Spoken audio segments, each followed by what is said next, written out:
Hey everyone, welcome into the Irish NFL show. We are special show tonight, folks. It is going to be a show where we look at the schedule release for the international games. We've got 5 games to talk about, some special guests tonight. Have to start off the show with Colin. Colin, you've got your orange on as well, and it's the Broncos coming to Wembley at the end of October to play the Jaguars. We'll talk about that in a minute. I know Brian won't want to talk about it too much, but his team, the Giants, are coming to London to play the Green Bay Packers. The biggest news of the day is not Aaron Rodgers. It's not the historic franchise, the Broncos, who built international expansion of the NFL. It's Daniel Jones, Brian, coming to London. You must be buzzing. Yes, well, it probably is the biggest news because let's be fair. For large parts of the weeks leading up to this, I think it was very evident which teams were coming and which teams we were unsure of. So to have it confirmed today that my Giants are coming over is great. They were here in 2007, they were here in 2016, and now they're coming back to play the Packers. As a Giants fan, I'm delighted, obviously, that they're coming, but I also feel from a competitive standpoint, I think we'd have a better chance in Tottenham than going into Lambeau next. I thought you were going to say Wembley there for a second. I was gonna laugh. Just very quickly, we're presented by the Aer Lingus College Football Classic. We will announce our winners on our Thursday. I think on Sunday, lads, this week. Yeah, I almost got the days mixed up. It's been a long week. Thought Thursday was a draft. Sunday night show. Tickets to Northwestern against Nebraska are now on sale, folks. That game is creeping up on us. Something serious. We're also presented by Trust Gaming, the best gaming gear you can get on any budget. Check out Trust Gaming on Instagram, and also Mini Arcade Systems, Ireland's best arcade systems. Check them out. All the information is below. Yes, so this is us. Schedule release. Colin, Brian's talked a bit about that there. Before we get your thoughts on that game, we have got the Minnesota Vikings against the New Orleans Saints. We've got the Green Bay Packers going up against the New York Giants. Both those games are in Wembley. And we've got the Denver Broncos going up against the Jacksonville Jaguars in Wembley Stadium. And then in Munich, we've got the Tampa Bay Bucks against Seattle Seahawks. And internationally, in Mexico, we have got the 49ers going up against the Arizona Cardinals. I got it all out. Happy days. Fantastic. Colin, Brian talked about his beloved Giants. This is an interesting game for the Packers because I think it changes the complexity of it completely. Different game completely than Lambeau, but you could argue, there's going to be a lot of Packers fans. And it's going to be a hot ticket because a lot of Giants fans in Ireland and the UK. Yeah, no, certainly. I think this game is going to be the quickest to sell out because the Packers, as we know, are the one team who have not played in a regular season game internationally up to this point. So their fans are going to flock, I think, from all over Europe to see them. The Giants have a big contingent of fans here in Ireland, in the UK, and around Europe. So I think that will be one. And, as we talked about the Spurs Stadium, and it is brilliant for NFL games, but it doesn't hold as many as Wembley. So undoubtedly, I think there will be some people disappointed that they won't get to see Aaron Rodgers in the flesh and see, what he can do with his new wide receivers. I think he's a bit like Peyton Manning. I think it won't matter. He won't need first-round wide receivers. He makes those around him look better. But I do agree with Brian. The ability to be able to play the Packers when it's not in Lambeau makes a big difference. It is kind of while they will have been disappointed by their playoff performances, their regular season performances over the past 3 years under Matt LaFleur have been nothing short of sensational. And Brian, obviously, the Vikings going up against the Saints, a good game for a neutral, I think. Two teams with good stats of talent on both sides of the ball. I'm excited to see that game as well in Tottenham. Yeah, that's another enticing game. Like we touched on how the Saints were nearly in the playoffs last year. The Saints have a significant following in the UK and Ireland, the Who Dat Nation. We've heard of them over a few years. They've had some really good years, and they're going through a transition. And we've got the Vikings, and like we joked on the show throughout the season, you just never know what Vikings are going to turn up. 1 week they beat the Packers last season, at home, and then the following week they played a struggling Cowboys team that was banged up and they lost. And you just never know what you're going to get. I think we do know what we're going to get. We're always going to get entertainment, whether they're winning or losing. That's a very good game and an exciting game as well. So I think the league have done very well in terms of what they picked. We've discussed in the past, and I think it's unfortunate the games get announced so early. You never know what the form of the team is going to be come October. But I think it's fair to say I think we're going to have 2 or 3 teams there that will be pushing for a playoff berth next season. Yeah, and that goes into the next conversation. Called Russell Wilson playing at Wembley Stadium, regardless of team. That's a big draw. Playing the Jaguars, who are going to be in it. Obviously, Doug Peterson's a head coach. Like, let's take our hats off here and just be neutral fans. Decent game, good game. We're obviously delighted, but you must be a happy man, Colin, this evening.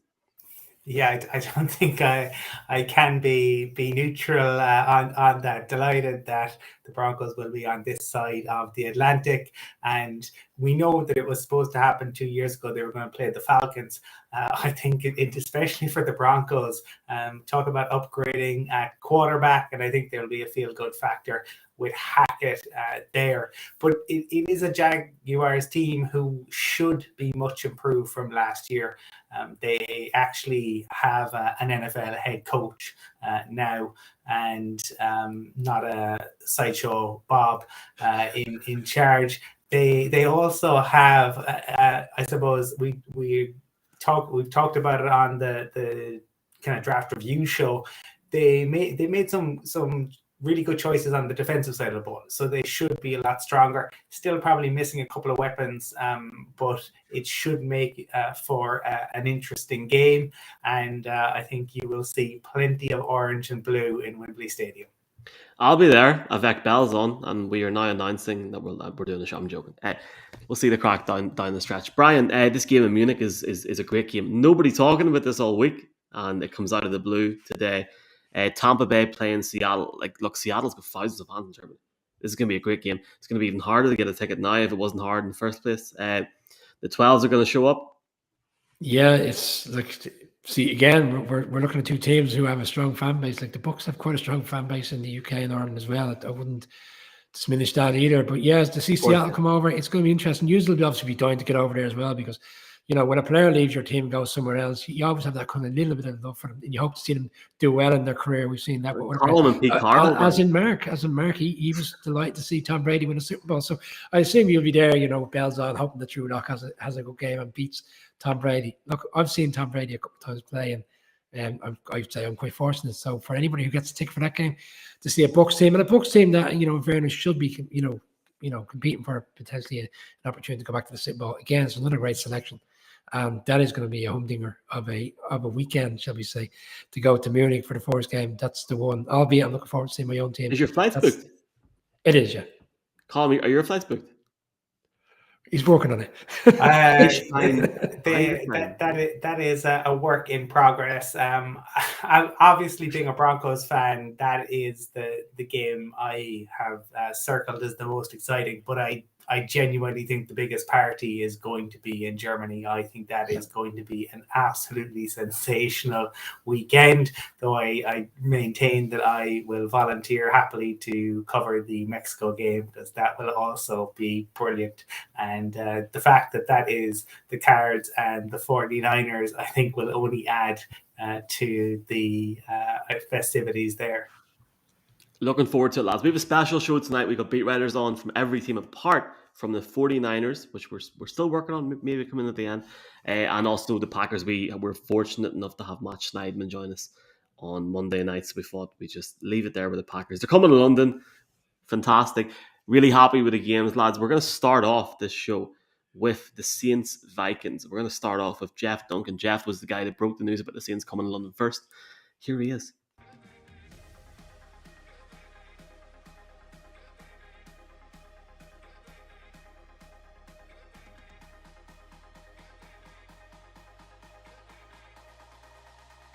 The New Orleans Saints are coming to London this autumn, playing in the Tottenham Hotspur Stadium week 4 against the Minnesota Vikings. Look, great to have another great game in Tottenham, which has been designed for the NFL. Can't wait for it. We got columnist from the Times-Picayune, analyst, author Jeff Duncan on the show again. Jeff, now you're the GOAT that brought out that tweet saying the Saints were coming to London. Everyone over here was buzzing whenever you done that. It's an exciting time, Jeff, and I'm sure a lot of Saints fans in Ireland, the UK, and Europe are definitely excited for this game in October. Man, I can tell you, I'm excited. I love going to London. I love Europe, and I love the enthusiasm. Every time I've gone, guys, I've been now this will be the third time, it's gotten bigger, and the fans become more knowledgeable, more passionate each time we come visit over there. And I know the Saints have a good fan base. I think one of the larger ones in the UK, and so I'm excited to see how that's grown too since the last time we were over there. Yeah, and I think fans will be especially excited because while it may have flown under the radar a little bit in NOLA, but Daniel Whelan has signed a deal with the Saints. There is an Irishman who has signed as a punter with the Saints.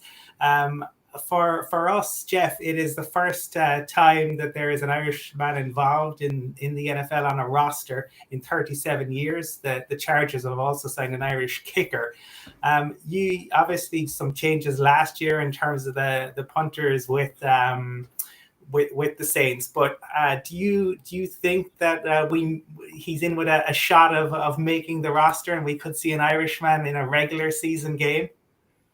I think he's got his work cut out for him trying to make the Saints roster, because Blake Gillikin, their young punter, is pretty established. He was one of the top punters in the league last year, but just getting into the camp, I think getting on film is what's important for him.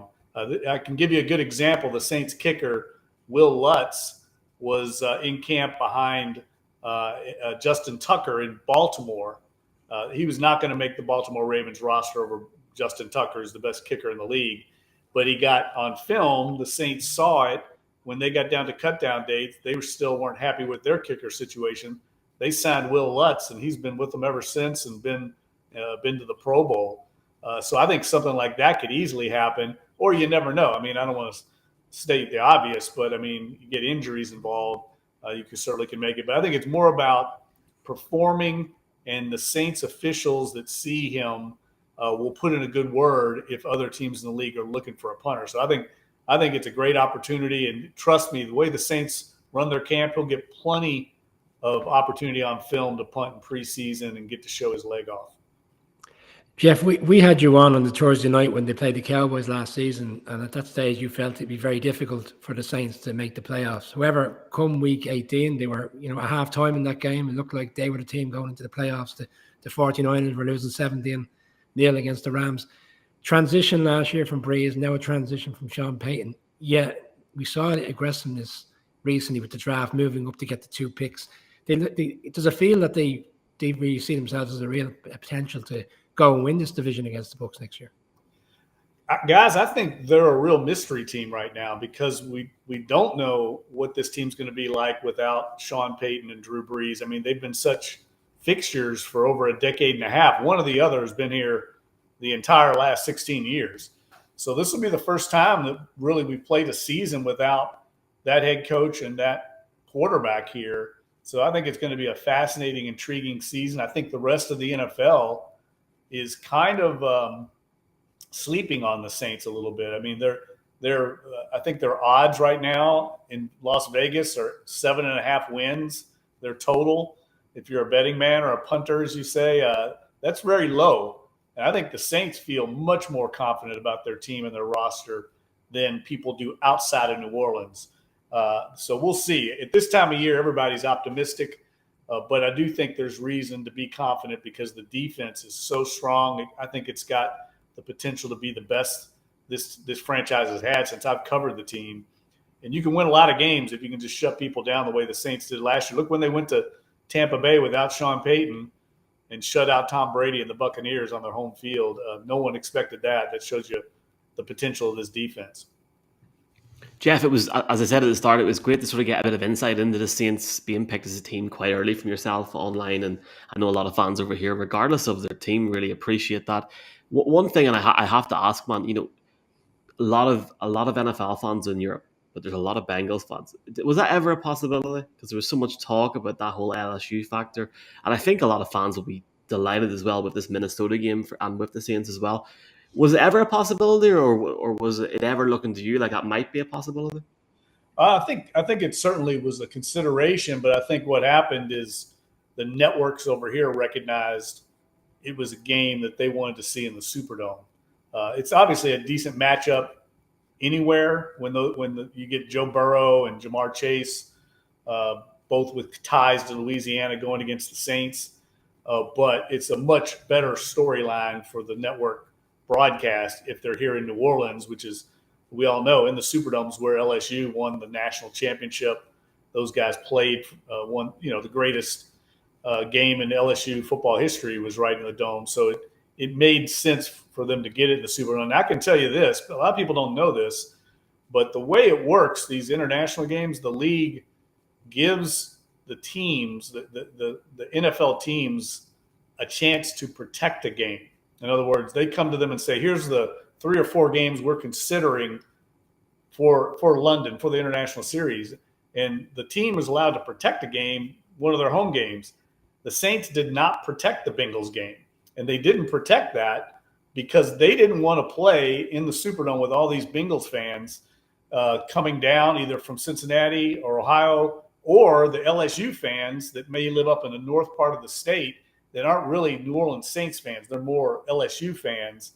It would certainly make the trip down here and pull for the Bengals in the Superdome. So I thought that was interesting. I don't think a lot of people know that, but a lot of people were blaming the NFL when actually they might have wanted to direct their anger towards the Saints because they opened it up for the NFL to take that game over to London.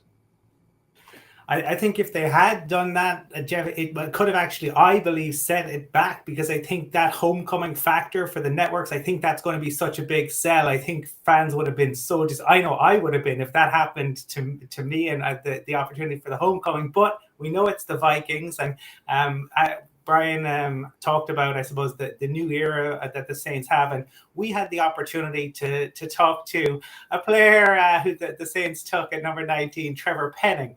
That referred to by Jim Nagy, who we also had the good fortune to speak to as a dirtbag. But when we spoke to Penning, I suppose what's interesting is he's such a great guy off the field. But obviously when he gets on the field, he goes after guys. He has that nasty streak that they talk about, and he really can be monstrous in his ability to really bully other players.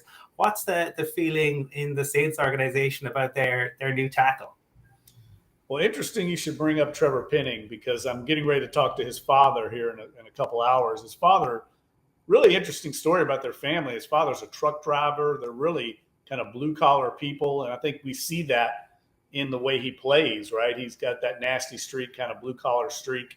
But his father actually is a Saints fan. It's random. They're from Iowa in the middle of the Midwest of America. But they grew up being, at least the family did, being Saints fans. As a matter of fact, they brought Saints gear to the draft party the other night at the local restaurant there in their hometown in Iowa because they were hoping he would get drafted by the Saints. I think it's a perfect marriage, guys.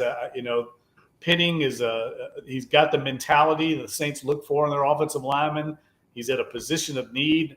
Now, he's not going to be the same athlete that Teron Armstead was. I mean, he was a rare, freakish kind of mixture of size, strength, and speed.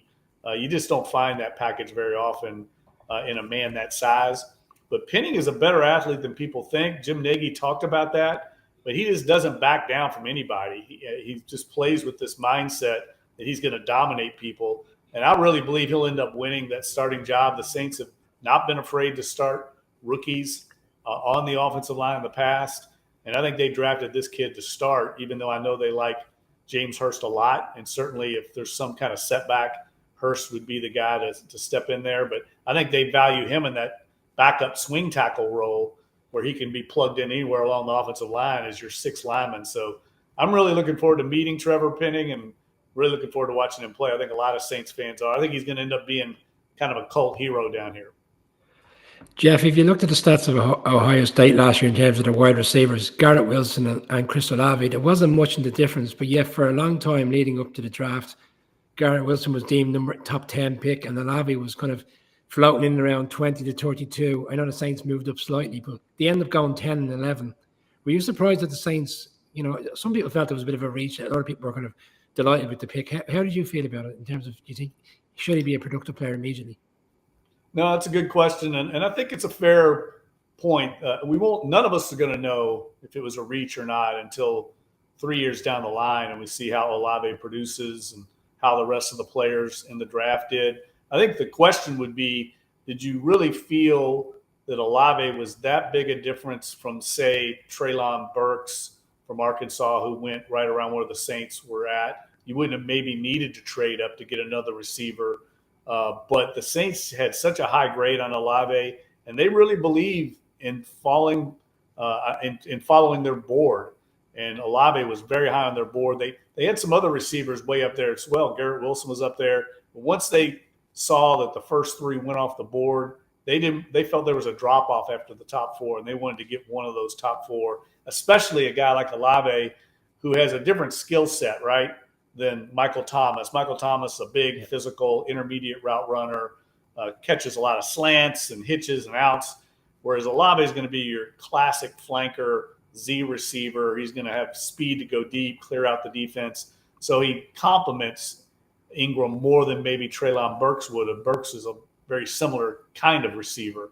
So I think that also played into it as well. They didn't see another receiver that had those skills at that higher grade level. But I will say they gave up a lot to get him.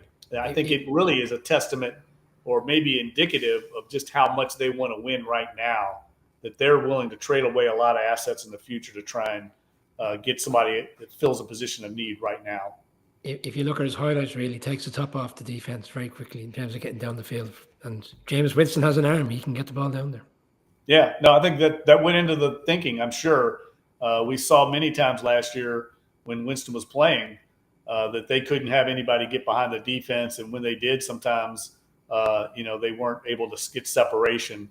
That's not going to be a problem with Olave. The biggest problem for Olave that a lot of scouts question is he going to be able to get off the line of scrimmage?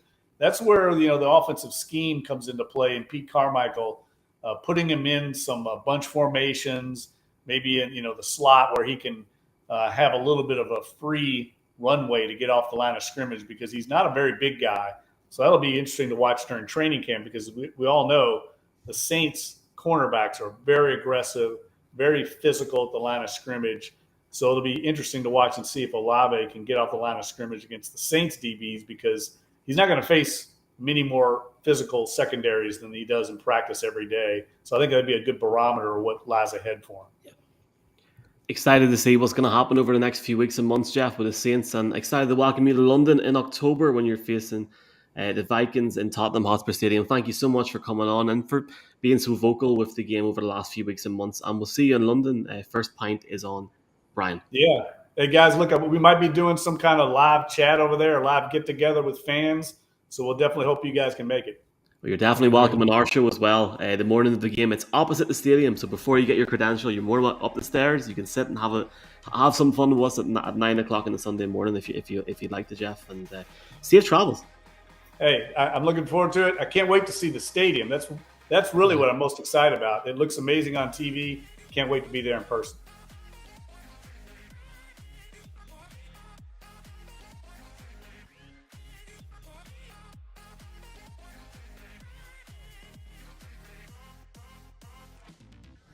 Folks, the Vikings are coming to London. Not like the actual Vikings back in the day, but the Minnesota Vikings are coming to London. Had to do it. We had great crack, as we say over here, great fun with this next guest back during the season. I think it was for like a Monday night or Thursday night game from the Athletic. Arif Hassan. Arif, a warm welcome back to the Irish NFL show on a very positive day for Vikings fans. Yeah, for sure. I'm happy to be back. Yeah, thanks for having me. I don't know, Arif, if you've seen the lad from our shores that done the draft pick. I can't remember the lad's name, but he done like round 5 from Vegas the other day. He sounds a bit like me, and I think everyone was enjoying his accent. Yeah, no, I was wondering actually when I saw that happening if you had seen that. So good that we had that. The last time we had you on, we were joking that last year's Vikings would have played the 72 Dolphins or the 2017 Browns close, right? It didn't seem to matter who it was. The big changes, obviously, in terms of the front office and a new head coach. What's the feeling on the ground like in Minnesota with the new regime in place? Well, within the Vikings organization, there's, as you'd expect, a lot of positivity and optimism. Anybody who hasn't been fired has been very happy with the way the regime has gone. So there's that. But when I talk to people in the building, there is like a sense of kind of renewed vigor. That there's like a different energy in the building, and they're all really excited about the direction it's going in. All the buzzwords that people use, like things like collaboration. There's a feeling that is very real. A lot of people feel like they've been listened to, that they've become part of the process. So that's really nice. When it comes to like fans, there's, I think, a little bit more of a mixed response. I think people were optimistic when the hire was announced. And then since then, the moves that the front office has made, I think, has caused a lot of cautiousness among Vikings fans. I think just because it looks very, very similar to the previous Vikings regime, right? Extending Kirk Cousins. So, of course, that's going to be a big element of the team going forward. The way that they conducted themselves in the draft seems very familiar. Not that, it was necessarily a bad way to handle the draft, but it was, trading back constantly is a very Rick Spielman move. It's very familiar to them. Being focused on a particular set of numbers in order to grab guys, focusing on defensive backs. Those are all very familiar to Vikings fans. So there is the sense that maybe they're running on a hamster wheel and not really going anywhere. But people are willing to obviously give the new coaching staff a chance once the season starts. But there's a little bit less optimism. Arif, and that comes to my question around the draft last Thursday night, and more so around the reward for moving back, because I know every draft is different, but last year the Bears went from 20 to 11. It was evident they were going to take a quarterback. But at the time last Thursday, when the Lions went from 32 to 12, a lot of people felt maybe they were coming up for Malik Willis potentially, or Pickett, and yet the Vikings walked away with another first-round pick for next year. Was that something that you felt was disappointing in terms of what the fans felt about the situation? Yeah, no, I think that a lot of fans didn't like the trade compensation the Vikings got for moving down 20. If you look at two of the other trades that occurred right after the Vikings had picked, which were not nearly as dramatic in terms of, total movement across the board. In fact, one of them was only for 2 spots. If you compare them to like contemporary trade charts, they were wins for the team trading down, losses for the teams moving up. That was not the case with the Lions trade. The difference, though, I think, is that if you looked at kind of more analytically inclined database charts that are focused on outcomes in the draft as opposed to what teams have historically done, that does come out as kind of a win.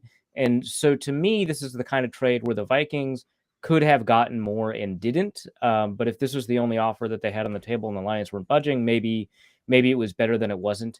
To make that trade. It was just like difficult given kind of the market conditions for a trade, even when it's a non-quarterback, because when teams trade up for a quarterback, they give up a lot more. So that I think is part of it, is that trade down I think was disappointing to a lot of people, and it just doesn't feel like very much when they announced it. You move up a little bit in the second round, you gain a third round pick. It's just not very much for 20 spots in the first round. So that I think is part of it, is that the trade down didn't feel like you got a lot out of it, but at the end of the day, the Vikings probably got more value out of the trade than if they had picked at 12. So there is like a redeeming quality to that. And one thing that I know a lot of fans over here are going to be happy about, obviously, is this game being announced today. The Vikings playing the Saints in Tottenham Hotspur Stadium. Have you had a chance to go to a game with the Vikings in London, or and I'm not sure if you've been to this Tottenham Stadium. I have to say, for anyone maybe watching this or listening to this in Minnesota, it's a hell of a stadium, and it's built for the NFL, and I'm sure the players will love it. Yeah, no, I've been to 2 London games, once against the Steelers, once against the Browns in 2009 and 2013. And I believe both were at Wembley, which is not quite built for the NFL in terms of the way the players operate on the field. But Tottenham was built specifically with this share in mind, and so hopefully the turf won't be as torn up by the end of the game. It was like a big concern, and I'm excited to go to the Tottenham Stadium. But yeah, I'll be heading over, and I think building with that in mind, or having a field that is a little bit more capable, I think we'll produce some better games, because I think a lot of the London games that we've been seeing, some of it's just the quality of team that's been in London, but some of the games have been a little bit messy affairs, and so hopefully having a tighter game and having a better product for the fans is going to be good. Yeah, as somebody whose team is going to be at Wembley, and it very often resembles a ploughed field after the game. I'm wondering, will that be the same again this year? But for the Vikings, they will be coming to London with Kirk Cousins at QB. And obviously, a lot of speculation, before the deal was signed. But given the landscape, as you look around, maybe the NFC, and you saw the Commanders make an interesting move, let's put it that way, for Carson Wentz. And right now, the Seahawks have Drew Lock season, and having suffered through 3 years of that at the Broncos, I think they could be in for a shock. What's your take of the Vikings bringing Kirk Cousins back and getting that new deal done? Yeah, I think that the Vikings are convinced, for better or worse, that they've got a team that has got the ability to compete in the playoffs. And Kirk Cousins is decidedly a better quarterback than a lot of the other options out there, including, Drew Lock and Carson Wentz. And so they've got, opportunity to leverage the fact that Cousins is a talented quarterback into, potential playoff spots. The issue, of course, I think, is that really, to me, the goal, especially in a playoff format instead of like a league format, the goal is to beat the best quarterbacks in the NFL. That's who you're going to play in the playoffs more often than not. And I don't know that Cousins can do that. And so from that perspective, I think that the Vikings may have made a mistake that, it's tough to rebuild and blow up and decide to move forward without a clear quarterback on the roster. And obviously, the opinion of the NFL is that this year's draft did not have quarterbacks that had that capability. But I think that committing to Cousins for 2 years makes it difficult for the Vikings to say that they've got a really good chance of winning the Super Bowl, especially with how cap-strapped the roster is and how many resources they don't have available to them. So I thought that, largely speaking, it was not a wonderful move on the Vikings' part, but I understand where they were coming from given the landscape of available quarterbacks. It just signals, I think, to a lot of the fan base that, you're going to see more of the same. And, the same is what got the previous regime fired. So it's not exactly, the biggest vote of confidence from the fans' perspective. Arif, having taken time to, I suppose, review the players in which they did draft last Thursday, Andrew Booth in the second round. I mean, for large parts of the first round, a lot of people felt the likes of the Bengals, potentially the Bills. The Bills did go cornerback, obviously they went a different direction in terms of which player, but a lot of people felt he was a first round talent. He's an exciting cornerback that could really do good things for the team. Yeah, no, he's super athletic. His highlights are really fun to watch. Like, he's just, laying out for interceptions. He's got a really great sense of where the ball is. He's a former receiver, so he's got really good ball skills. He's got a really great ability to get his hand on some thrown passes. So, he's exciting to watch. He's got really great burst, fluidity, balance, athleticism. The reason that he fell, as far as he did, is because of concerns about his health and his injury history. Actually, when we were talking to him on the conference call right after the draft pick, he said, yeah, this is going to be, the first season I've played since middle school where I'll be healthy. And he was saying, like, as good as I was, I'm going to be even better because we're healthy. But we're all saying, oh, you've never been healthy? That's a concern. I don't know if that's a positive. Like, I get what he was trying to communicate, but to us, it was just like, oh, so you've been injured literally every year that you've played football at anywhere near a reasonably high level. So red flags. That's red flags. Yeah. And so that's why he fell, right? Because there were a lot of medical concerns he had. He had 2 surgeries, his core surgeries, in the lead up to the draft, one right after the season, then a cleanup surgery to get everything done, which is fairly normal. Earlier in April, maybe late March, he had a hip stinger. He had, I believe, a concussion. He had a patellar tendon tear, which is a big concern. He had a little bit of a tendonitis issue in high school, although that was largely because of a growth spurt. So I don't think that is going to be a persistent problem. But yeah, it's just a lot of injuries in a lot of different parts of his body. It just feels like that they're playing with fire a little bit, but each individual injury that he sustained, aside from the patellar tendon tear, does not really have a history of being a consistent problem going forward. So I think that that's what the Vikings were kind of banking on. But at some point, you just have to, like, this guy just keeps getting hurt. I don't know. But from a talent perspective, certainly he's a first round player, and he's really phenomenal to watch. When he gets to play at Clemson. Looking forward to seeing him play in London. Looking forward to seeing you in London, Arif. At Arif, yeah, absolutely. NFL. It's going to be good fun, man. Hit us up whenever you come over. But thanks so much for coming on. And look, the time is going to fly in until October. Take care, man. Chat soon. Yeah, thanks for having me.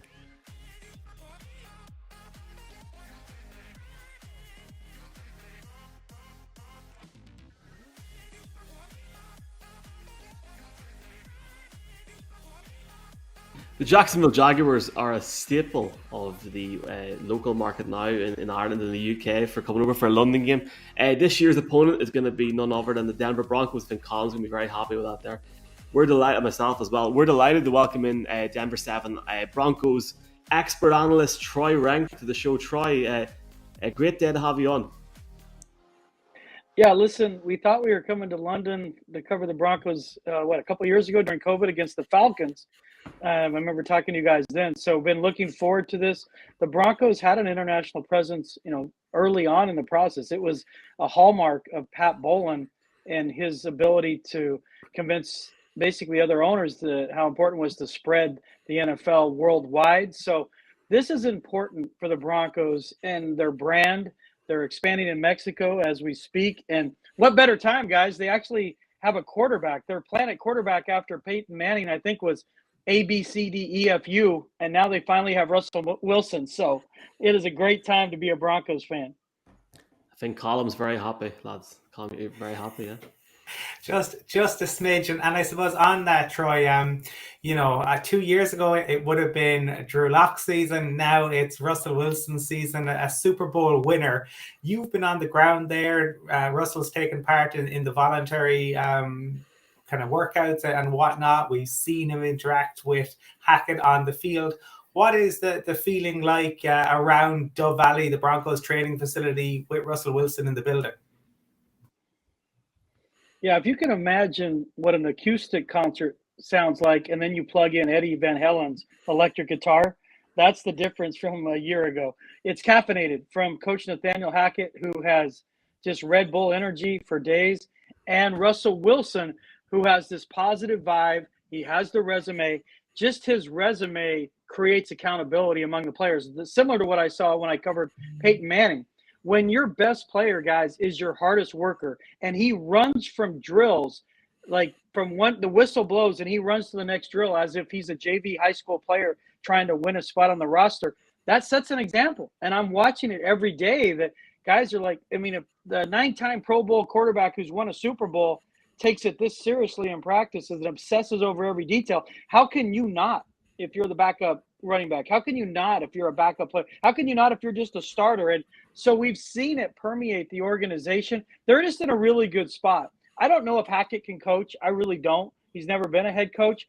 He's a great presenter. He has great energy, and he has leaned completely in to innovation and connectivity. He understands the modern athlete. I coach kids from my two sons from they are basically 5 years old till 19 in a variety of sports, namely baseball. You have to relate to the modern athlete differently. They have the attention span of a ferret on an espresso. And if you think you're going to present it in a way you did in 1980 and they're going to pay attention, they don't. You could say they should, but they live in 30-second increments on Twitter, on Instagram. And that's what Nathaniel Hackett understands. So he's created this value of relationships, value of energy, and creating an environment that people want to come to work. And you can see that. And then you have, oh, by the way, we have Russell Wilson. So it's much easier to come to work when you know every Sunday you look at the most important position in sports and you feel like you can win, even against Mahomes, even against Herbert, even against Burrow. Like, I'm not saying you're going to win, but now you at least feel like you have a chance.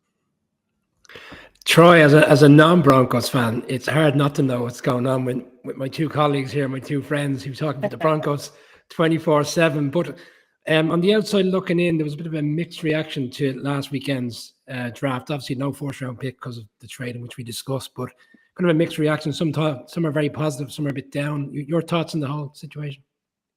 Yeah, listen, their first-round pick was Russell Wilson. So if you view it in context with they use assets to get Russell Wilson, that makes you evaluate the draft differently. If you evaluate the draft in a vacuum or a silo and say, okay, they reached on 2 or 3 picks, namely Montrell Washington, the 5th rounder, who could be their punt returner. Most saw as an undrafted free agent. Luke Wattenberger, the lineman from Washington, again, viewed as undrafted, as a guy that could have been signed after the draft. That's where their draft grade really, you create this variance, because some people that evaluate the draft, they just look at it. This is where a guy was projected. This is where you took him. That's a negative grade based on the variance. What I would say is, I trust George Payton. I mean, just because I cover the Broncos, because in Minnesota, they led the NFL in second contracts for rookie players. He has a history of succeeding in the draft. Last year, he drafted 6 impact players that played a huge role. And the other thing you have to understand with the draft, as your roster gets better, it's harder to draft because 9 guys aren't making their roster. It's not going to happen. When last year you have 6 impact players, it's reflection of a crappy roster. That when all rookies start making your team, that's not a great thing. That means your team stinks. And so it gets harder to draft. I love the pick of Nick Bonito because I don't trust the availability of Randy Gregory and Bradley Chubb. I'm rooting for both of them. Gregory's story, I don't know him well. And Chubb, I personally like. I've always admitted I want him to succeed, but he's been an every other year guy. Now you have Nick Bonito, who's an established, I joked on my Sunday program, he knows more about swim moves than Michael Phelps. This guy is the best college pass rusher by technique. He's not Aiden Hutchinson, but he has great get off, and he's a guy, if you put him in a rotational thing with Jonathan Cooper, Malik Reed, he can help you. And that's where I look at it. Dolchik, I don't know the tight end, but if Montrell Washington becomes your punt returner and Nick Bonito is your third pass rusher, is that a successful draft? Again, if you want to evaluate the analytics, I understand that. My son works for the Dodgers in the minor leagues right now, my oldest. He lives in the world of analytics. I get it. But in the context of this draft, I think you have to wait to apply the analytics because you have to at least have the context of Russell Wilson. That is their draft. He was their first-round choice. But we'll see. I'm just, as if we sit here today, if this were John Elway's draft, I don't know that I would give him the benefit of the doubt because he had some ghost drafts. I'm going to give George Payton the benefit of the doubt based on his first draft. You're certainly right, Tom, at getting that pick in the first round. Russell Wilson at 9, a lovely pick. I'm biased. Talking about this London game, Troy, I've seen a few reports last night, and this obviously is in no way confirmed whatsoever, but there's talk maybe of a potential game for the Broncos against Carolina before going to London. Can you maybe envisage for Broncos fans watching this, or even Jaguars fans watching this as well, interested to hear maybe a game on the East Coast and then a short trip over, and maybe getting over a few days early, Wednesday, Thursday time? Yeah, listen, when they were going to play the Falcons, that was the plan, that they would play the Giants on the East Coast and then go from the Giants to the Falcons or whatever it was. I can't remember. But it was definitely the plan to be on the East Coast, stay there maybe a day, and then fly over and essentially spend a couple more days in London. I mean, again, the Broncos are embracing this. It's not easy for teams. You guys know that. You've covered this game. I've never covered this game. And some teams embrace it and they lean into it. And some bitch about the travel, bitch about the time change, bitch about playing in the morning. Like, I get it. But for me, if you're the Broncos and you've missed the playoffs 6 straight years, only the Jets have done that. You've got to lean into some of this stuff. My only hope would be you don't lose to the Jaguars because they're going to have some really tough games in prime time. You're going to have – I mean, they may end up being the Thursday opener against the Rams. I think it's going to be the Bills. But they might be that opener. You're going to play the Chiefs in prime time. You're probably going to play the Chargers in prime time. You're going to play the Seahawks in prime time. And my hope is they don't have those stacked against them the first 6 weeks where you get off to a 2-3 start and there's I'm hoping those are spread out more equally. But we think, the belief is when you play the Jaguars in October, with all due respect to the Jaguars, and I love Trevor Lawrence, you got to beat that team. I mean, it's just that simple. If you're a good team, you beat bad teams. That's how you become a good team. And then you split with good teams. The Broncos, I used to joke, they're like, oh my God, look how easy their schedule is. So many easy teams. I'm like, how do you think they look at the Broncos? They are a cupcake. Like, these other teams look at them the way the Broncos used to look at teams back in the 90s. So that should all shift this year. When you have a great quarterback, it was like with Peyton Manning, you roll out of bed and you beat bad teams, and you're much more competitive on the road. That's what I love about Manning. Anytime he went on the road, he could still win. Bad teams don't win on the road. Yeah, Troy, one of the things I suppose that, the league ever changes, but life in the trenches is life in the trenches. The Broncos haven't made enormous personnel changes. Billy Turner comes in on the O-line. DJ Jones comes in on the D-line, but new coaching staff. Can you talk to us a little bit about what maybe you expected to see on the O-line and the D-line for the Broncos? Yeah, listen, the O-line's critical because they're changing to that outside zone run scheme. I covered that when they won the Super Bowls. And people forget. I mean, like, oh, they were unbelievable, and every lineman was under 300 pounds. But they had every guy on their line was either a Pro Bowler or Hall of Famer except one. I mean, you had Schlereth, you had Tony Jones, you had Gary Zimmerman. I mean, you had great players and a great scheme. And the zone scheme requires more mobility. It requires a little different skill set. I'm hoping it brings out the best in Garrett Bowles because he's a phenomenal athlete. Maybe this gets him a little bit more in space. But the zone scheme, and Mark Schlereth's a good friend of mine. I mean, it's almost like you're a part of a Broadway dance troupe. You're in this group together. You're links in a chain, and you move them right, and then the running back cuts behind it. I mean, Terrell Davis was the best I've ever saw. Waiting it out, patience, put the foot in the ground, and then come behind that fence. And it is different. It's not that it's necessarily complex, but if you've been a grunt lineman who's playing strength and bowling guys, that's not the zone offense. That's why they valued Billy Turner. Turner was just an ordinary player, frankly, when he was with the Broncos previously. But in this scheme, as a right tackle, he makes more sense. And they need Bowles to rebound. There's going to be a lot of competition up front. Is Cushenberry going to win the center job, or is that Graham Glasgow? Is it going to be Quinn Miners at right guard and Reisner at left, or is Glasgow going to be in the hunt for that? I don't know. They seem really willing to keep an open mind with Butch Berry. The defensive line is just better for a couple of reasons. They get, I'm going to pronounce this wrong, but Enye Mazawike, I believe I got it right, from Iowa State, and they add him to DJ Jones and Draymond Jones. And this should allow Draymond Jones to have almost Pro Bowl type numbers. DJ Jones just devours ball carriers. He was just an absolute beast against the run last year. And so it's not really scheme on the defensive end because the scheme's not changing. It's just bigger bodies. It's bigger bodies with guys who have a history either in college or pro at stopping the run. But Colin, you're right. Last year, they got run off by teams against Cleveland, against Oakland, against the Eagles. I mean, Jalen Hurts had one completion in the second half last year against the Broncos, and they still crushed them. It's because they couldn't stop the run. That's why when anyone tells me the Broncos defense was great last year, no, it wasn't. Just because they ranked third in points allowed, they were terrible again in takeaways and terrible in sacks. Why? Oh, why? Because their offense sucked. And you can't be a great defense when your team never leads. This team should lead. So to your point about the defensive line, it should be better because you are now dictating the terms to the offense instead of, oh, they're leading by 10. They don't put anyone in harm's way, blah, blah, blah. So I'm expecting them to have a special defense. Maybe they don't allow 18 points a game, but they need to be in the top 15 in takeaways and sacks. That has to improve this year. Troy, you touched on there that you can't really analyze the draft in a vacuum, without taking into consideration that they've traded for Russell Wilson. When you look at the division and how aggressive all the other teams have been, you could potentially relate to, if people look at the Broncos, if they've got Russell Wilson, they should go to the playoffs. But because of how aggressive the other teams have been, that may not be the case. What do you think is a realistic, good season for the Broncos next year with Russell Wilson there? Yeah, listen, the AFC West is going to be an absolute cage match. The Chiefs are still good. They're going to miss Tyreek Hill this year because everyone's like, well, it's just speed. And you replace speed with speed.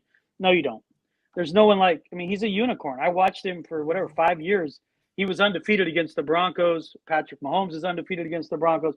But you had to account for Tyreek Hill. It wasn't just his numbers. Because you had to account for him beating you over the top, it allowed Kelsey to just absolutely kill the Broncos. And the Chargers got better. They got better in the pass rush. They got better at corner. I mean, they're a better team. And for me, Justin Herbert is a young John Elway in terms of the way he plays the game. I'm not saying he's going to be a Hall of Famer, but he certainly has the athletic attributes to be that guy. That's how good he is. But you ask, I think realistically for the Broncos is 10-7, 11-6. For win one playoff game. Anything more than that, and I understand the enthusiasm for him. I just think even in Manning's first year, there was a bit of a learning curve, and there's going to be this year because you have a coaching staff where pretty much every member of their coaching staff has never been in that position before. So there will be a learning curve. Wilson can bail you out some, but I think realistically, high end is 11-6, 10-7 has to be the floor. Because that gets you into the playoffs. If they miss the playoffs at 9-8, it would be a huge disappointment. I mean, it just would, because you have Russell Wilson. But I see them as a playoff team for the first time since Super Bowl 50, and a team should be capable of winning a playoff game. After that, I don't know. Because if you don't win the division, you have to go on the road. I mean, it's hard to win on the road, and I don't know. But to me, they're a playoff team, and I think we're going to see 3 AFC West playoff teams: Chargers, Chiefs, and Broncos.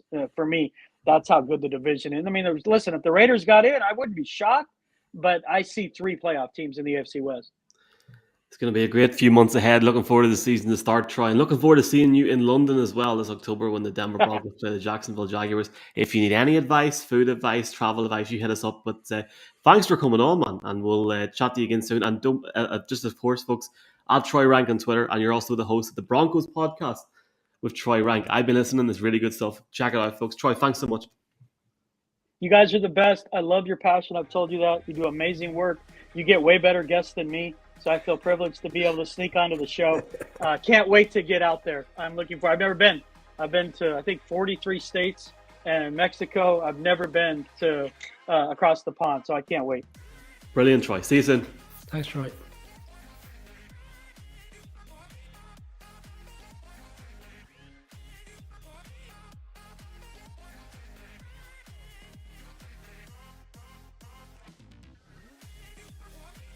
The great thing about the London games is we always see the Jaguars. The last game I seen at Wembley was the Texans against the Jaguars in 2019. We're delighted to welcome in Laurie Fitzpatrick from Touchdown Wire and other platforms as well to talk about the Jaguars-Broncos game taking place at Wembley Stadium this October.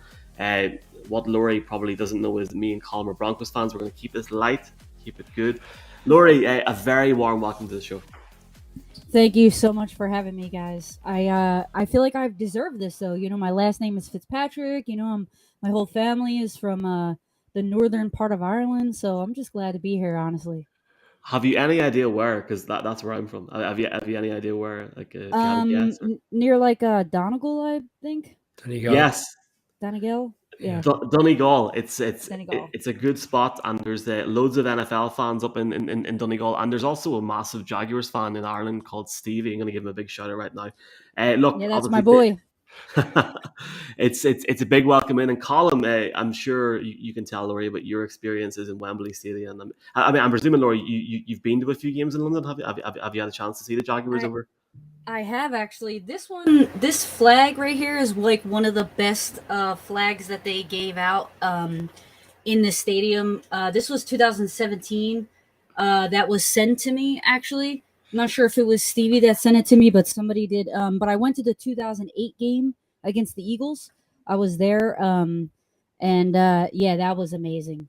Just the stadium in general is almost like breathtaking, honestly. Like when you get to sit there and really just imagine all the amazing soccer teams, football teams that have gotten to play there. I was just honestly really happy to be in the stadium. So, and those press box seats are fantastic. They're pretty low too, so it's not like I'm way up there or anything. So that was pretty cool. Yeah, it's definitely a little bit different on this side of the Atlantic, but I suppose the 2022 Jags are going to look a little different from they did last year. Super Bowl winning head coach in situ now. Trevor Lawrence, the much talked about generational talent at QB, and Trayvon Walker, the number 1 overall pick and potential superstar at edge. What's the feeling, Laurie, around what this Jacksonville team could potentially do in this season? Is it looking to just move on from the Urban Meyer era, or is there a feeling that maybe they can surprise a few people and win more games than people expect? Yeah, I think a lot of people are just happy to move on from him. Honestly, they want to act like it just never existed because it just looks bad for the franchise. So getting Doug Peterson is just a breath of fresh air. They expect the defense to be a lot better. The Jaguars defense last year was bottom 5 in several categories: time of possession, opponent quarterback rating, red zone TDs given up. So that's really what the focal point of the draft was to get some players in, to put some pressure on the quarterback and not allow that line of scrimmage to move it further and further up. So yeah, it's exciting. I think they're a little underwhelmed in terms of the offense. A lot of people were hoping that maybe they would go a little bit more on the offensive side of the ball, but I think the whole Saxonville term may come back in 2022, just with the draft picks that they selected. Laurie, early on, I suppose, leading up to drafts, initially everybody felt they would go offensive line, and then what you saw in free agency was they went heavy, and then obviously they tagged Cam Robinson. Obviously, as the week led on last week, it was evident they were going to take Trayvon Walker, but the Jags moved back in to the first round to take Devin Lloyd, who's a really significant player, and you had a very interesting piece on them. Were you surprised that they came back up to get a player that, I suppose, that caliber, because he looks like he has a great career ahead of him?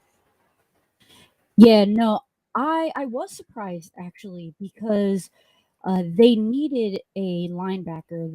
That was no surprise, but I think landing Devin Lloyd was the perfect pick because he's able to drop back in coverage, and that's really what they need after getting Foye. I'm not sure how to say his last name, but he was the free agent from the Falcons. I don't want to say it wrong, so but we just call him Foye. So Foye is a sideline to sideline linebacker. He's pretty much a Miles Jack replacement. And then now with Devin Lloyd, he can drop back in coverage. He can also rush the passer. He's more of a free player. And I think him having the ability to drop back in coverage is the best part about his game. And I think it's something that the Jaguars have been missing, for the last couple of years now. Laurie, I've seen some great articles on your Twitter accounts. Folks, we're going to link it down below. Is there anybody else that's maybe stood out to you in this draft that you've been excited about, or anyone that's even come in as an undrafted free agent over the last few days? Yeah. So the Jacksonville Jaguars picked up Kevin Austin Jr. He is from Notre Dame. He's a wide receiver. He's really tall. Man, I didn't happen to get his height. I think he's 6'2", which isn't bad. But he can play on the outside, and I'm really surprised he went undrafted. Honestly, I made a whole Twitter thread with a lot of his highlights. I think he's a possession receiver. He's a guy that can come in and I think he can compete with Zay Jones. They're one of their most recent free agents from the Las Vegas Raiders. So I think him and Zay Jones have a chance to kind of compete for that Z outside receiver position. But I think Kevin Austin, he's going to be a guy that's going to be in Jacksonville for a while as an undrafted free agent. I think he'll do pretty well. I suppose, Laurie, last season after what seemed like a kind of a never-ending losing streak, it was Matthew Wright with the last-second field goal to win the game and get the win in London. He was kind of I suppose, a feel-good story, made headlines later in the year for other reasons. I suppose, is he, do you think, is he cemented in, or are we going to, the Jags have had issues, I think, with, they moved on from Lambeau, they brought in Matthew Wright. Is he cemented in? And what do you expect from the Jags special teams in general in 2022? Yeah, I think that he's definitely going to be, he should be the starter, but it's a high turnover rate for kickers, right? Because if you miss once or twice, then they kind of give you the boot. No pun intended, but I think that he does pretty well. He did last year, and then the two corners that were picked the 6th and 7th round for the Jags, I think they're going to be special teamers as well. Some gunners on the outside that are quick, that can get down the field and basically do their job, just tackle the punt returners. So no, I think Matthew Wright is going to be that guy. But it's always good to bring in competition. You never know what's going to happen, or guys can go on like missing streaks, where they happen to miss. It's a hard position, I'll tell you, to be that skilled and consistent. Like it's not easy. So stuff.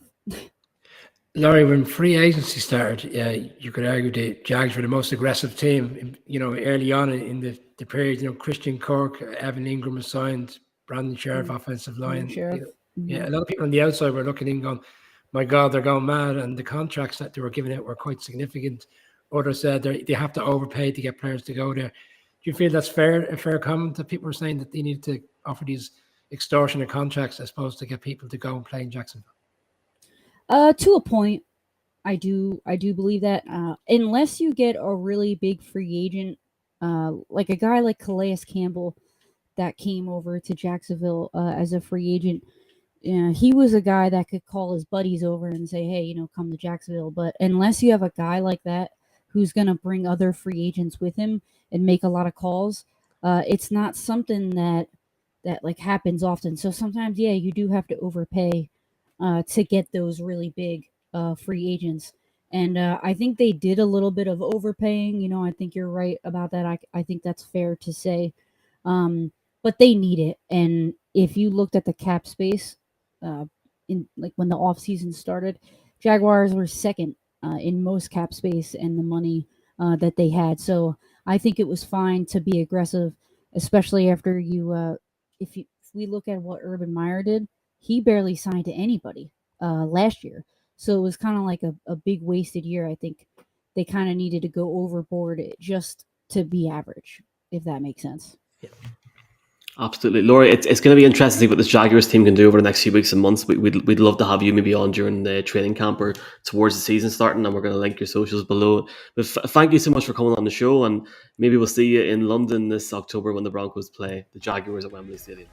Oh, that would be awesome. It's Broncos are going to be really good, man. You guys got Russell and I don't know, Jerry Jeudy. I like what the squad has. So I'll it would be great if I could get over there.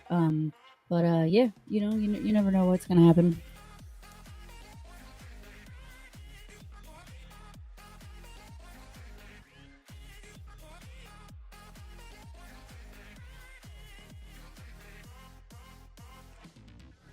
The NFL first came to London in 2007, and the first game was a momentous occasion.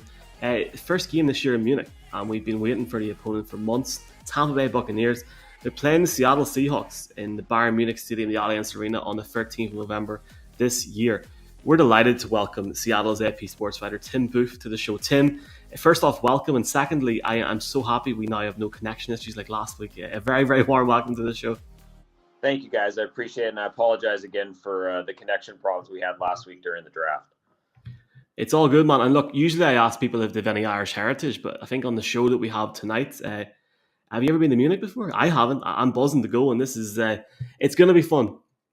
I have not been to Munich. I'm very much hoping that I can talk my way into this trip because A, I've never been to Germany, period, and B, I would really like to see where Bayern has won all their championships. I'm not really a Bayern fan, but I'm an appreciative soccer fan from the U.S. So getting a chance to see where they play would be pretty cool. And I think German fans, they have been waiting for this for so long. Obviously, a regular season game, so it is going to be quite the party, I imagine. But is it going to be Drew Lock taking on Tom Brady? Is that where this is headed, do you think? It's a great question. I think we learned last week with how Seattle approached the draft that they're really going to give Drew Lock and Geno Smith their opportunities at winning the job. So yeah, it absolutely could be. It could be Drew Lock playing against Tom Brady, which is kind of weird to think about.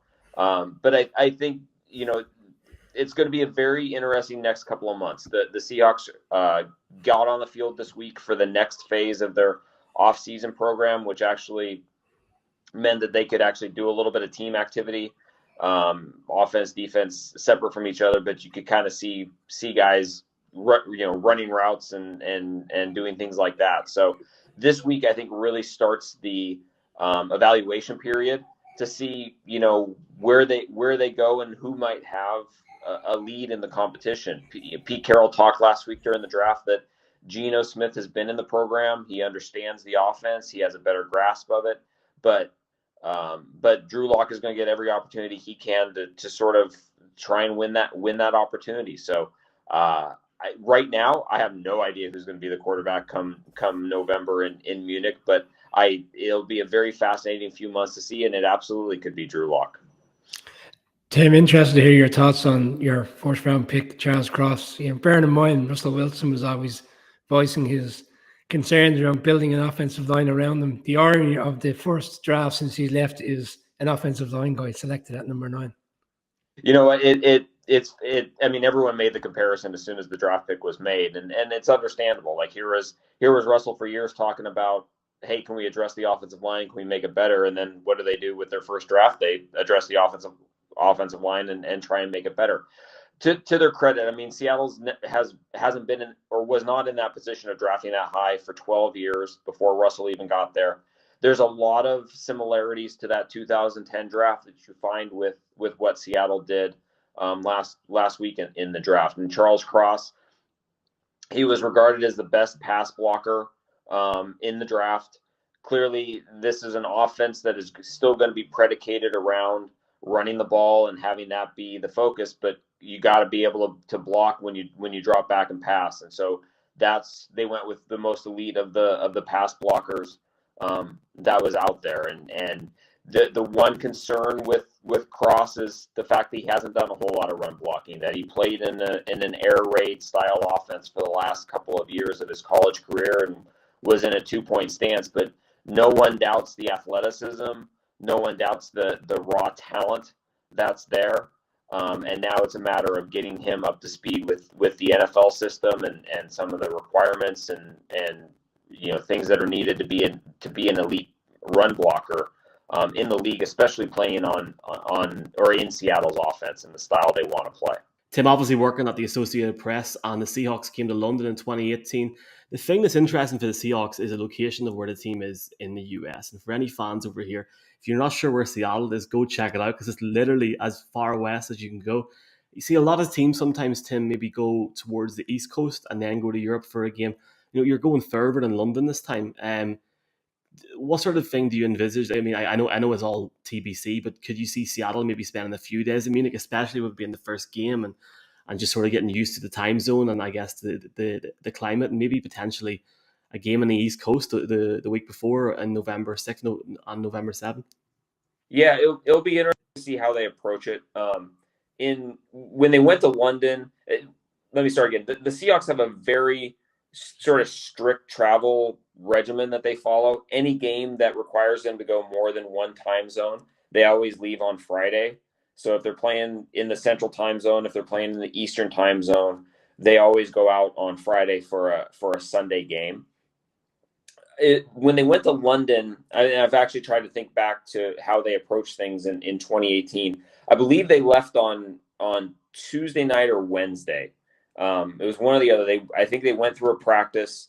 They left. They flew in the evening from Seattle, arrived in London the next sort of midday, mid-afternoon, and then had a couple of days of practice before they played the Raiders. I could envision them doing something similar. It's, Munich is further, but it's not that much further than going all the way to London. It's, maybe adds an hour to your travel itinerary when you're flying, over the top of the pole and going that route. So I could see them, but I would anticipate that they would probably get there at the latest on Thursday, have a couple of days to get acclimated to being in Germany, to being in Munich. This is also a situation with it being the first game there where the league could step in and say, hey, this is a big deal for us to finally make that footprint in Germany, to have the first game there. How about you guys go, say, Monday or Tuesday and really try and do some outreach, do some community activities, do some public events in order to just kind of grow things from there. So the league might have a little bit of a say in this, kind of in the similar way that they do with the Super Bowl and when teams are required to arrive to things. But my guess is that Seattle would probably be in by Wednesday, Thursday at the absolute latest, and have a couple of days of acclimation before playing the Bucs. Yeah, as you say, Tim, what the league wants, the league usually gets. But Michael has said that Munich is a long way from Seattle, but Dublin is a long way as well. And yet, from here, certainly online, you could sense that the Kenneth Walker pick seemed to divide fans' opinions. You're close to the ground. What was the reaction over there to the pick? Fans' reaction was, why is it needed? My reaction was, this says something about Chris Carson and the issues that he has coming back from the neck injury and the surgery that he had last year. And Pete Carroll, after this many years of being around Pete, you sort of learn kind of what his code words are. And some of the ways he talked about where Chris Carson is in his recovery and trying to come back from this neck surgery, it was very cautious, and it made me think, okay, there's a decent chance that Chris Carson either is not healthy enough to play again, or certainly is not going to be ready to play by the time we get to September. So when you put it in that context, going out and getting the guy who was the Doak Walker Award winner as the best college running back in the country, who had the second most yards rushing last year at the collegiate level, who seems to have excellent vision and feet and ability to break tackles and ability to break off big runs, it makes a lot more sense at that point as to why they would spend a second-round pick. There's also some history involved there, and if you look back over the last 5-10 years, there's been some home run second and third round running backs that have really come to be some of the most elite guys in the league. And, you know, Derrick Henry might be at the top of that list right now of those guys who, you know, they weren't first running backs in the first round, really aren't valued anymore, but you get to that second round, and if you find the right guy, it can really be a home run pick for your team. So I think that's sort of the optimistic view of why Kenneth Walker made sense at that spot in the second round, and where he could immediately come in and sort of fit and help this offense, especially again with how Seattle wants to really predicate everything around being able to run the ball successfully. Tim, one player all the fans in Europe will look forward to seeing is DK Metcalf. And over the past month, himself and Brown have been, I suppose, linked to potential trades. We saw on draft night Brown going to the Eagles. But coming this week, we've seen DK Metcalf being a bit more positive about potential long-term deal being put in place. Do you imagine that will get resolved over the coming months?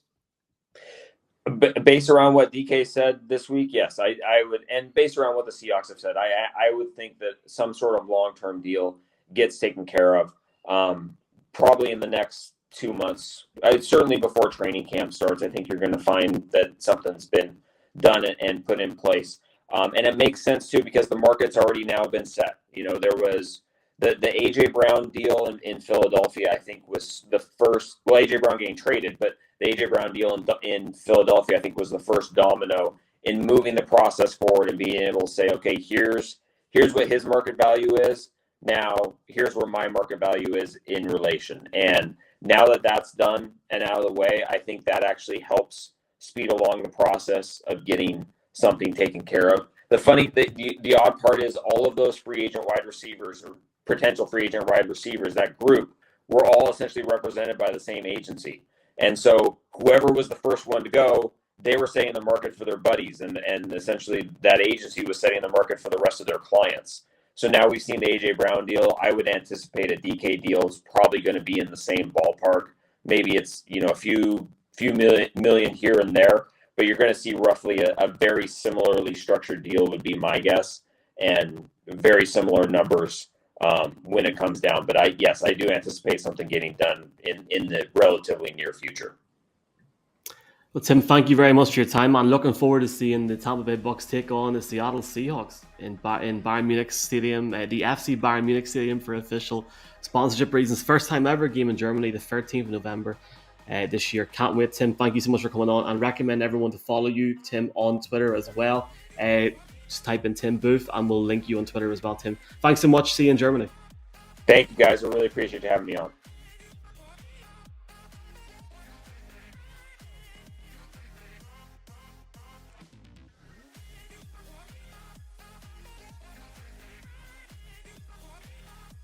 Okay, folks, look, this game in Munich is going to be incredible. Tampa Bay Buccaneers, Seattle Seahawks. We're delighted to welcome in Greg Iman from The Athletic. Greg, Welcome to the show. It's exciting. It's an exciting day for Bucks fans across the world.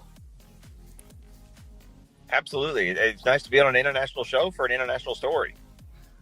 It's going to be a great game now in November the 13th in Munich, Greg. It's the first time a game's ever been in Munich. Before we even look at the Seahawks, but for the Bucks, this is an incredible opportunity, and now with Tom Brady back, it's something for fans to really look forward to, whether you're in the US or Europe as well. Yeah, I mean, obviously, when this game was announced, this was kind of in that window where Brady was still retired, so it's almost it's just a bonus that Brady's a part of this game, but obviously it elevates the game in a huge way. I mean, in terms of global international stars, that the NFL probably doesn't get bigger than Tom Brady. So neat for them to have this, to kind of have a taste of one of the NFL's biggest stars as their first experience with NFL football there in Germany and in Munich. And we know the fans in Germany will turn out in force, and it will be a great occasion. The other thing that has changed since the Bucks were announced as the home team is Bruce Arians was the head coach when it was announced. That is no longer the case. How has the Todd Bowles era begun as somebody who's there in Tampa Bay?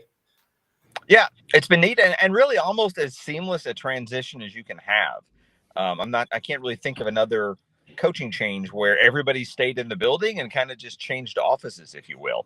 Todd Bowles has known Bruce Arians for almost 40 years, so I think it's a lot of the same philosophies. I think Bruce is still there in the building to kind of act as a consultant, but this is very much Todd Bowles' team, and it'll be neat to see. I think he'll have a lot of the same, just as Bruce gave a fair amount of autonomy to Todd Bowles on the defensive side. I do think Bowles will have the same thing with Byron Leftwich in terms of trusting him to handle that side of the ball, having certainly input and influence on how the offense runs, but kind of trusting him to handle that side of the ball very much like a 1A or a second head coach almost. Greg, interested to hear your thoughts on the draft last week. The Bucks have obviously moved out of the first round, but looking at the 8 picks in which they did do, they seem to have covered a lot of bases in terms of where they've gone. They've cornerback, defensive end, tight end, running back, positions of need in some parts, but they see great flexibility around what they did. Yeah, I thought they did a really good job of filling kind of the obvious needs, if you will. We kind of thought defensive line and guard would be the most obvious just positions they need help at. And it just so happened that really worked out pretty well to line up with the talent they had. I thought they did well to move down 6 picks from the first round and still get Logan Hall, pick up 2 extra draft picks, which kind of helped them with some later trades. Luke Gedeke looks like a really good guard, a guy that can step in and really develop, be a starter from the beginning, but really improve and be an asset for them in the offensive line. And then the rest of it, I mean, you think about Rachaad White in the 3rd round as a running back that'll help them, really good pass catching back, to draft a punter, to get a tight end in Cade Otton. They like him a lot. Zion McCollum, the corner they traded, kind of used a future draft pick, if you will, to take in the 5th round. And even the late guys. I mean, even the second tight end, Kokeeft, seems like a fun one. And we don't really know that much about Andre Anthony. He's coming off an injury. He'll have a tough go as a 7th rounder. But I thought they did really well just to get a good collection of guys that met their needs and give them a little short-term help, but long-term help especially. This has been an incredible journey to get to this point, Greg. We have had dates leaking on social media websites, which have gone unseen for days and weeks. We've had the whole talk around Kansas City. First off, did you think, Greg, I mean, I think we all sort of were of the opinion, we've had the GM of NFL Germany on. I think privately we all thought it could be the Chiefs, and it probably changed when Brady came back and sort of keeping that back to the US. But this is still a great game with Seattle, and it might be one that the Bucs might prefer because of the strength of team, but at the same time, you can't, you obviously have to take both teams as seriously. Oh, yeah.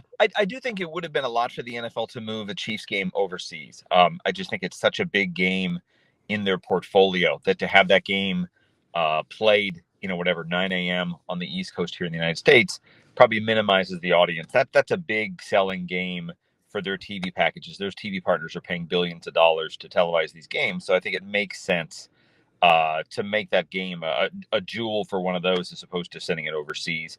Seattle, that's a long trip for them. That's about as many time zones, I think, as an NFL team has traveled.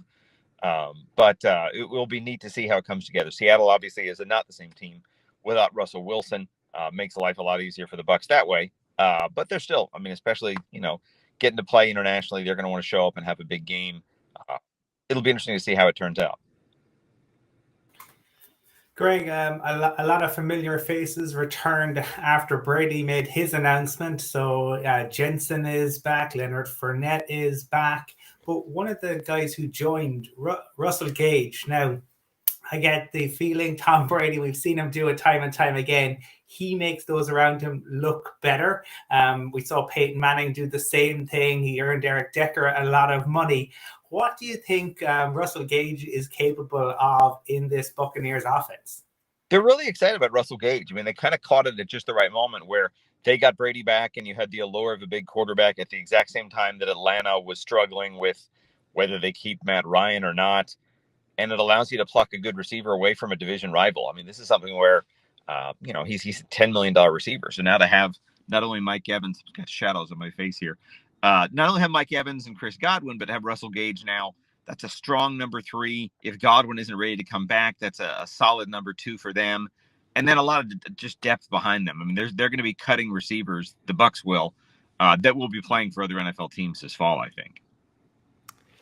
Greg, when Todd Bowles took over the role, there was a kind of a suggestion that why wasn't Byron Leftwich given that opportunity? And obviously they've kind of leaned towards someone who has previous head coaching experience in the league with the Jets. Is Byron Leftwich kind of a man in waiting in terms of potentially next offseason he will get his opportunity to be a head coach somewhere else?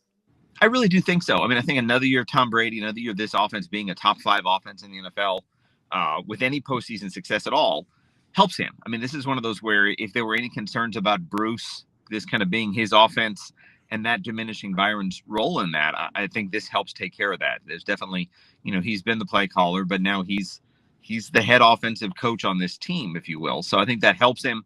I think there probably was expectations he would get more looks besides Jacksonville last year.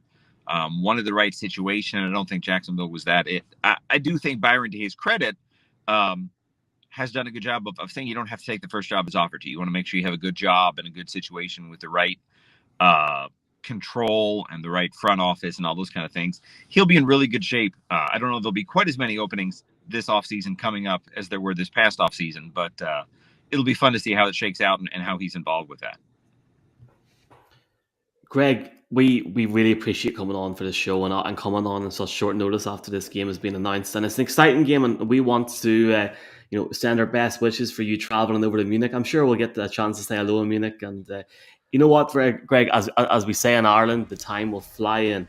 And obviously enjoy the next few weeks and months. Hopefully we can chat before the season starts about the Bucs and sort of the plans ahead for the season. But really appreciate you, man, and chat soon. Thanks again, guys. We'll have to do it. Please, absolutely. We'll do this again before the season starts. It's still 3 months off.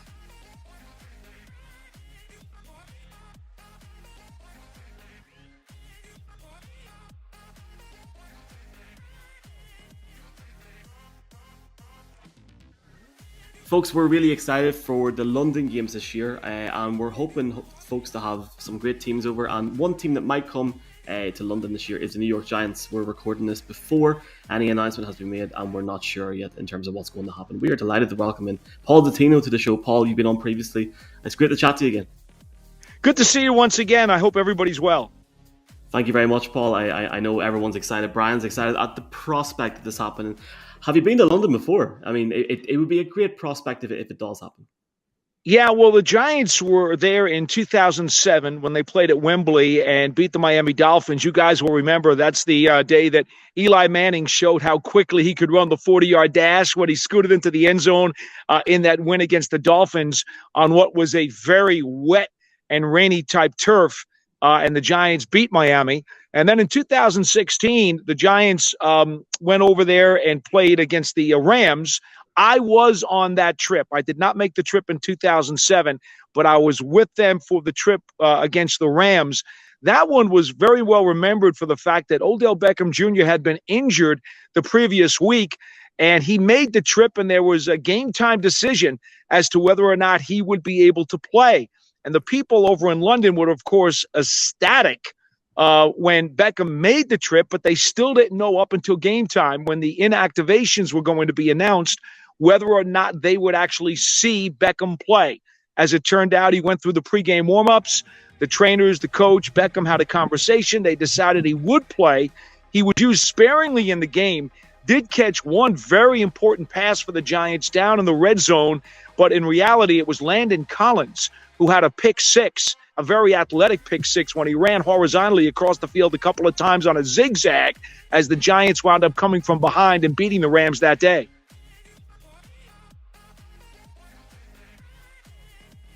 Finally, tonight, it's time to look at this Mexico game. We're going to try and get over to Mexico and see what happens. But for now, we're joined by someone in Arizona. Delighted to welcome back from ESPN, Josh Weinfuss. Josh, welcome in. Hey, man. Thanks for having me. Hey, if you guys end up in Mexico and I'm there at the same time, I'm buying the first round of shots of tequila. We're doing it. Don't tempt us. Don't tempt us. And like, this is the thing. Like, obviously we're based in Europe and we're looking at the London and obviously Munich games, but it's still important because like I have to say now, Paul, Josh, there's so many people that have logged onto our website over the last week and a half from Arizona and Mexico. So a lot of people are interested in this game. 49ers, Cardinals. If I'm correct, that was the first ever Mexico game. So a lot of people interested in this game. It's going to be a good one for a late night Monday night in Ireland. Yeah, it's going to be awesome. It is going to be fantastic. The atmosphere is going to be great. Obviously, the first NFL game back in Mexico since the pandemic. These two teams obviously have a lot of history being in the same division together. So this could be a pretty big game on top of all the hoopla going, surrounding it being in Mexico City from a playoff perspective. Like, this could be a massive game and playoff with playoff implications and whatnot. Or it might not, depending on how the Cardinal season goes, right? There's really one of two ways in that. But no, it's going to be awesome. I'm looking forward to it. It's going to be a great experience, I think, for everybody. So I just hope you guys are there. I mean, I want to drink some tequila with you guys. That's really what it comes down to. Well, I certainly, the food, the beer, the tequila, the weather, yeah, sign me up for a game in Mexico. The crowd against Azteca, everything about it, I think, will be fantastic. But unfortunately, Josh, not everything for the Cardinals over the past few months has been so fantastic. Ever since that game against the Rams, things haven't gone as I think the Cardinals would have liked them to go on and off the field. How big a year is this going to be for Cliff? Massive. To me, it does not matter that he got an extension back in March, which I was surprised about. I think a lot of people were surprised about.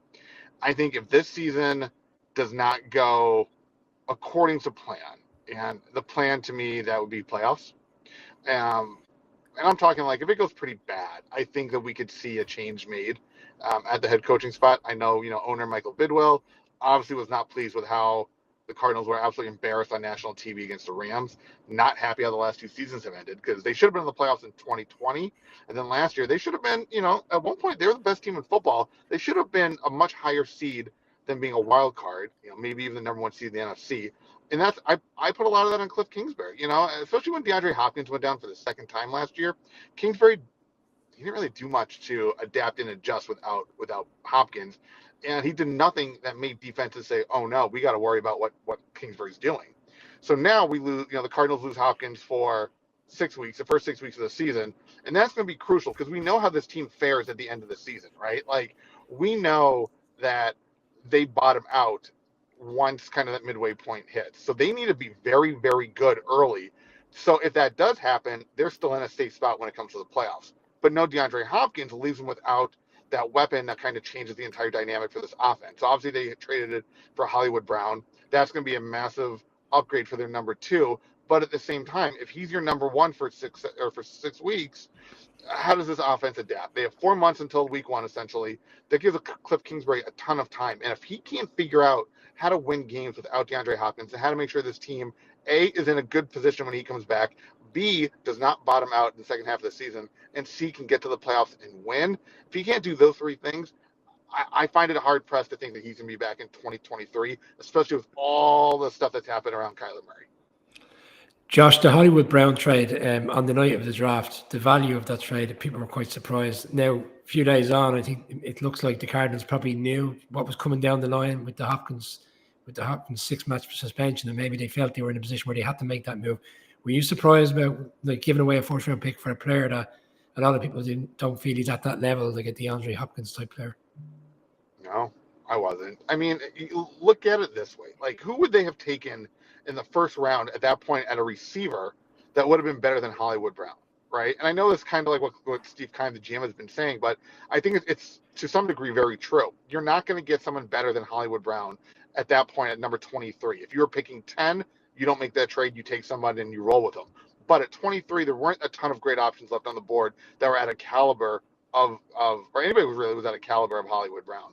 And, you know, part of the storyline is that Kyler Murray has been asking for offensive help, for weapons, for a couple of years now. And this was obviously in part to replace Hopkins because they knew that was happening, and in part to placate Kyler Murray. You know, he asked them very specifically for CeeDee Lamb a couple years ago, asked them for Tristan Wirfs a couple years ago. They didn't give him either one of them in the draft. I think it was 2020 draft. So this is kind of their way of saying, you know what, we are going to give you the help you need, because if we don't have DeAndre Hopkins, which they saw how that fared last year, but now they knew that they weren't going to have him this year, they need to give him people that he can win with. And I think this is, I think when we take a step back and look at how the draft unfolded, how their free agency has unfolded, this was best case scenario for them, in my opinion. Obviously, Josh, Arizona having that sort of market now in Mexico, and that's their main priority. We have seen certain teams now announced today that have got Mexico as their main market. For example, the Broncos playing in London. Could you see the Cardinals playing overseas like London again soon, or do you think Mexico is their main sort of focus? I mean, a lot of Cardinals fans in Ireland and the UK and Europe. Man, I hope so. I love London, right? I just love going there. This is all personal. Right? This is me being selfish. I want to go back to London for a week. I had an absolute blast. I've been twice. Like, that game was wild to me, right? It was awesome. Like playing, you know, American football in Twickenham. Like, it was freaking fantastic. Do I think they'll probably go back anytime soon? Probably not, simply because the NFL has given them Mexico as one of their home markets. Now, what's interesting to me is I spent some time about 5-6 years ago in Monterrey, Mexico, for a story. And the one thing I learned then, and talking to people recently for a couple other stories in Mexico, the Cardinals aren't a really popular team down there, right? Like the big teams in Mexico are the Raiders, the Steelers, the Browns, which is wild to me, and then somewhat of the Cowboys. But those are, you know, the Cardinals weren't even mentioned to people I talked to, which was a little bit surprising. Obviously, it's a border state. They do have a history in Mexico, especially Mexico City. But, you know, football is still kind of figuring out its way in Mexico as a country. So I'm not terribly surprised, but, you know, I think this comes back to kind of the situation that this state and the state of Arizona dealt with for a long time before they got the Cardinals is, you know, people tend to become fans of teams that they watch on TV. Well, before we had all these packages and games available all the time, generations watched the teams that were always on TV in America, which were the Raiders and the Steelers. They were on TV all the time, and somewhat the Cowboys. How the Browns are involved, I have no clue why the Browns are popular in Mexico City. No clue.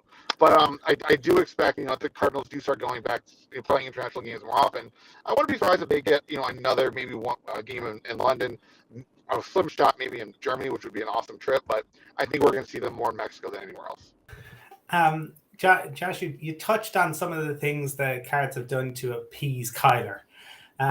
He wants a new contract, but the last time we saw Kyler on television, there were 3 Super Bowl winning quarterbacks sitting on the Manning cast talking about the things you need to do as a leader when your team is down.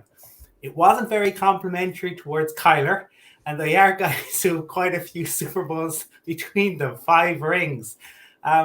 Is Kyler going to get that contract from the Cards? In short, yes. I think they have to give it to him because, you know, the one thing we talk a lot about around here is who's behind door number 2. That's the big question this team has to ask themselves. What is your option if you don't have Kyler Murray as your quarterback? Are you going to start fresh? What's the risk there? Who are you going to find? Do you have to go draft someone? Do you have to go have a blockbuster trade to get somebody? They have themselves a franchise quarterback. He just needs some fine-tuning and some polishing. The question then becomes, so you give him this mega contract, right? It'll probably be in the $250 million range at some point. How much time do you give him to be that guy? And what do you do to get him to be that guy? My answer is you need to move on from Cliff Kingsbury at some point. He is not an NFL caliber head coach.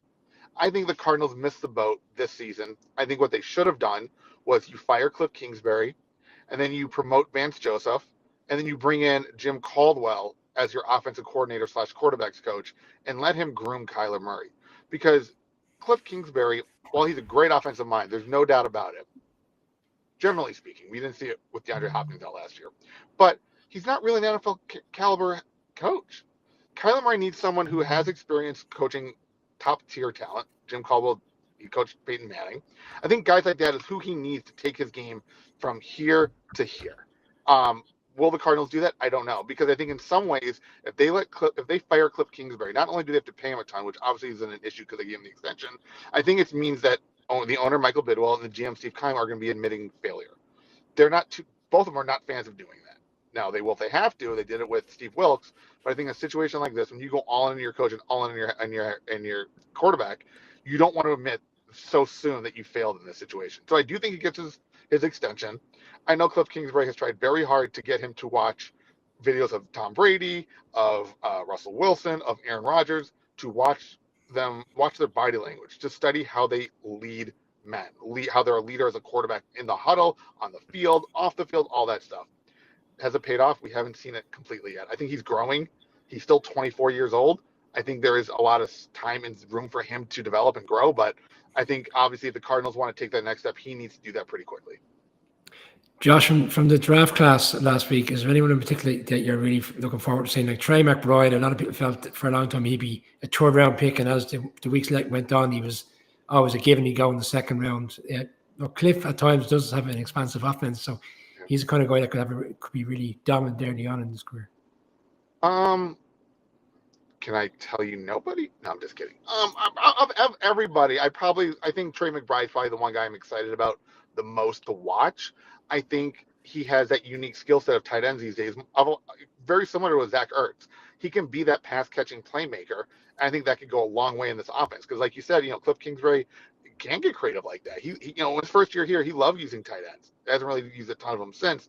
But I think now if we see a guy like Trey Mcbride in the mix, lining him up with Zach Ertz, I think could be really interesting for this scheme.